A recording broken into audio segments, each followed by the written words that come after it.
دوای مانەوەی 31 ڕۆژ لە نەخۆشخانەی ڤالیای تایبەت هاوڵاتیەک بە ناوی عوسمان عومەر بە پەتای کۆڕۆنا گیانی لێدەستدا. وەک کەسوکاری ئەو هاوڵاتیە دەڵێن لە ماوەی 31 ڕۆژدا ئەوان بڕی 35 میلیۆن دیناریان داوە بە ئیدارەی نەخۆشخانەی ڤالیا و بڕی 10 میلیۆن دیناریشیان بۆ دەرمان و چارەسەرکردن سرف کردووە.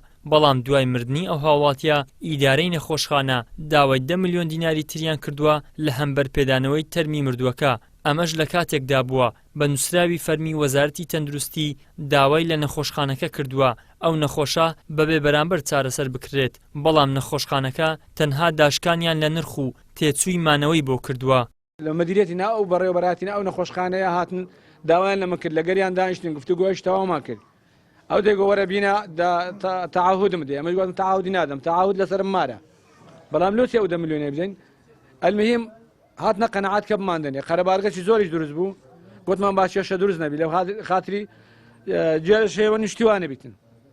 ئیتر ئەو شتا جەنازەکەمان هیناوە، بەڵام جەنازەکەیان زۆر ڕاگرت، ئەمەش گەنج و شتمانێ ئێستان لە هەموو حالەتەکە یەکەچی لێ بمری تەمانیستان ئینفعال دەبی لە بۆ شتیوە. گوتمان کاکە با ئیشەکەی بەڕێکەین، دکتۆرە شنا ئیشەکەی نەدەڕوان.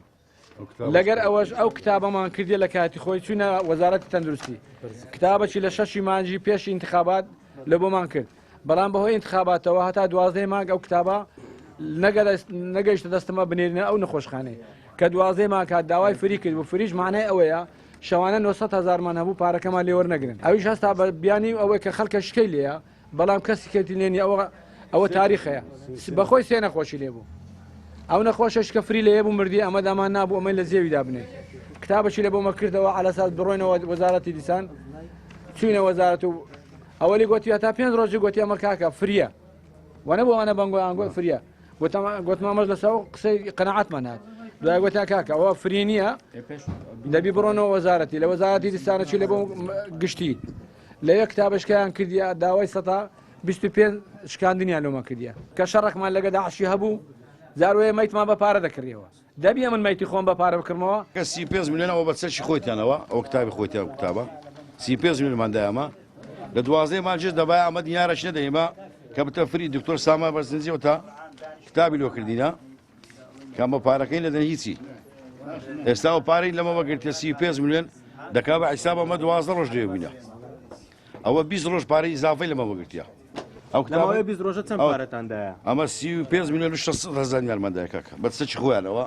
لای خۆشیەوە ئومێد نەقشبەندی ئەندامی دەستەی بەڕێوەبردنی نەخۆشخانەی ڤالیا دەڵێت ئێمە ڕێککەوتنمان لەگەڵ وەزارەت هەیە بە جۆرێک لە هەر 4 تووژبووی پەتای کۆڕۆنا کەسێک بەبێ بەرامبەر چارەسەر بکەین، بەڵام بەهۆی ئەوەی چەند نەخۆشێکی تر لەو نەخۆشخانەیەن و لەلایەن وەزارەتی تەندروستیەوە نێدراون نەمانتوانیوە بەبێ بەرامبەر ئەو نەخۆشە وەربگرین، بەڵام بەهۆی ئەوەی نووسراوی فەرمی وەزارەتیان پێگەیشت بوو ڕێژەی لە 125 داشکاندنیان بۆ کردبوون. لە زمنی ئەو هەماهەنگی کە لەگەڵ وەزارەت کرا، وەزارەت بڕیارێکی دەرکرد ئەگەر مەسەلەن سێ نەخۆشی هەبێ هەر خستخانەیەک ئەبێ نەخۆشێکی چوارەم وەرگێ بە بەلاش، ینی بێ بە بەرامبەر. وەزارەت نووسراوی بۆکە و ئینجاتر وەزارەت خۆی ئەزانێ ئەو کەسانێک کە ئێنێرێت چێن، ئەوە پەیوەندی بە وەزارەتوێ نووسراوەکە نێرێ ئەڵێ ئەو نەخۆشانە یا ئەو نەخۆشەم لەسەر زمنی ئەو ئیتفاقی کە کردومانە وەرەگرێ.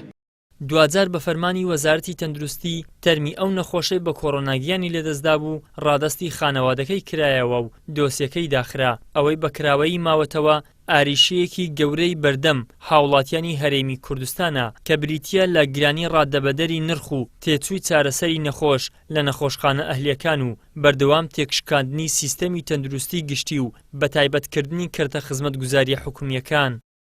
ئیدریس محەممەد، کەناڵی ئاسمانی پەیام، هەولێر.